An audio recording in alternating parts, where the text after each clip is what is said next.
story was that apparently Patrick Farrell and James Donnelly were drinking quite heavily, insults were made, and the next thing you know, these two guys were fighting each other. In the heat of the skirmish, James Donnelly reaches for a handspike.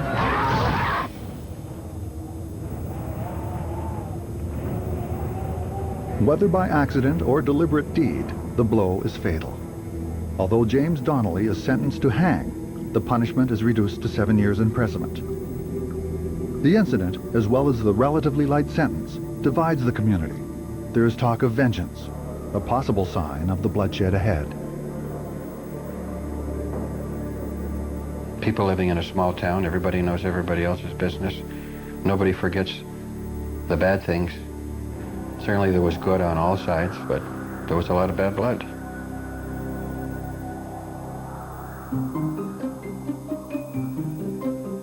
This is Michael Boyd's first visit to the Roman line outside of Lucan, Ontario. It is in this very area that the 7 Donnelly boys gained their infamy while their father sat in prison. Just up the road lies the scene of one of Canada's worst mass murders.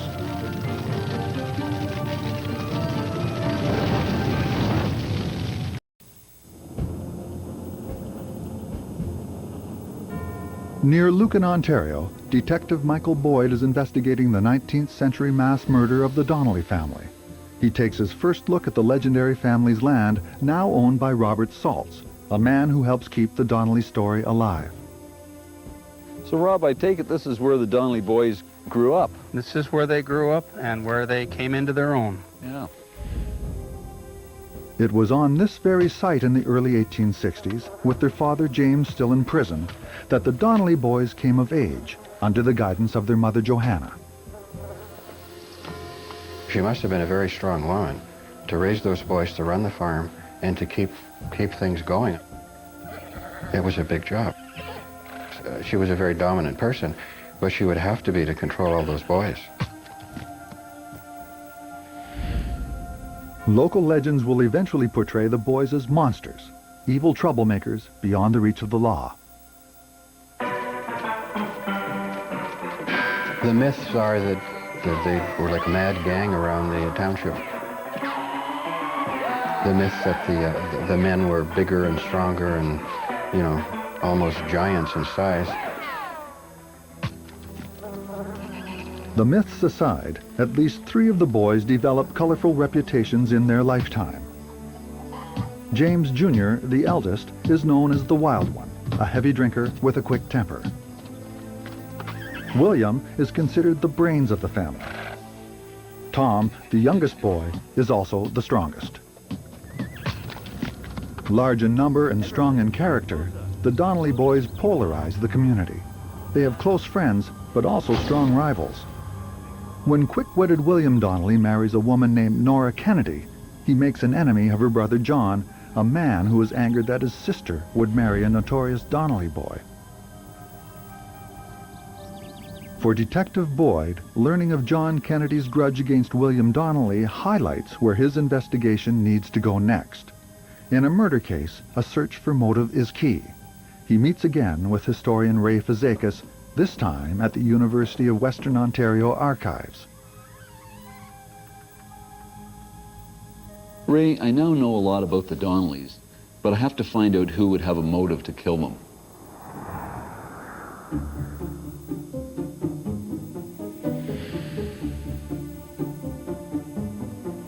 As already noted, John Kennedy is clearly a person of interest.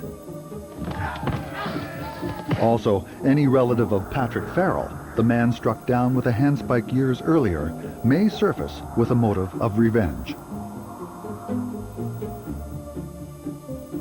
Looking for other suspects, Boyd turns to one of the most reliable indicators of community conflict, court papers.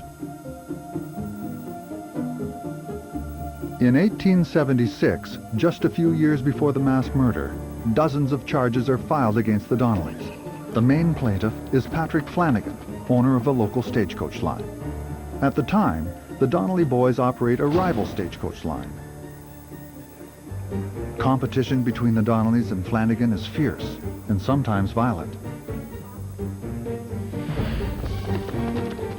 July 2nd, 1875. While racing neck and neck with the Donnellys, a wheel falls off the Flanagan stage, sending the driver into the rain.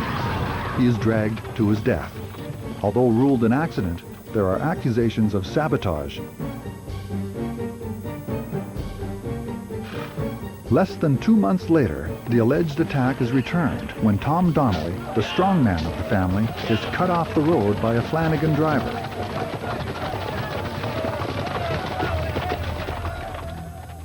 Whether justified or not, the Donnellys receive most of the blame in the crime wave that follows. It is a period in Lucan's history now known as the Reign of Terror.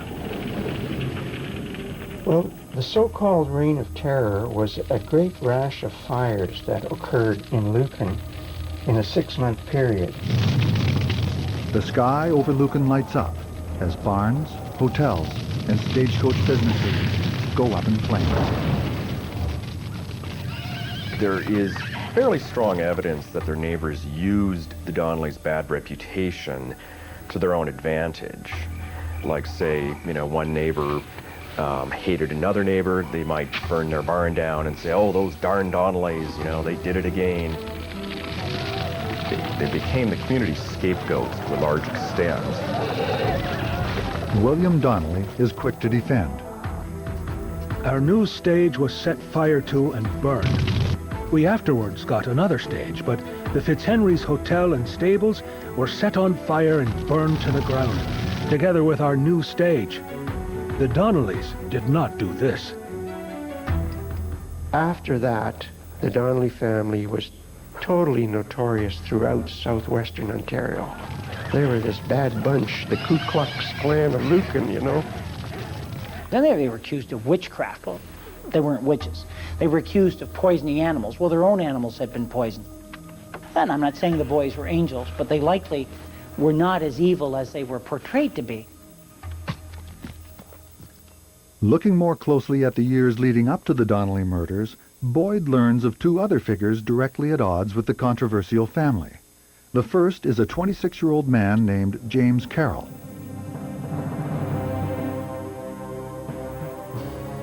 He kind of set himself up as the champion of the anti-Donnelly people, and so eventually he got himself appointed a constable. I think a great many of the charges were trumped up. James Carroll was just trying to grasp at anything he could use, legal or otherwise, to get them out of Bedell Township and become the hero of the community.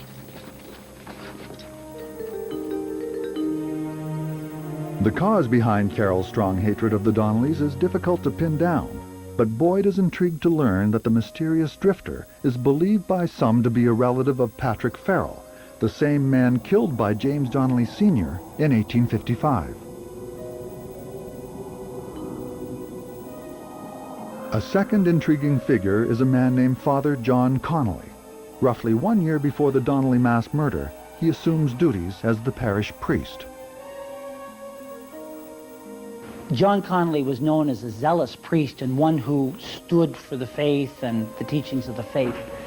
And one of his problems was he always believed the first person who talked to him about any issue. The first people he meets are members of the growing anti-Donnelly faction. And he heard from them about these troublemakers in the town and this terrible family. I mean, the father's a murderer, he went to jail, the sons are ne'er-do-wells.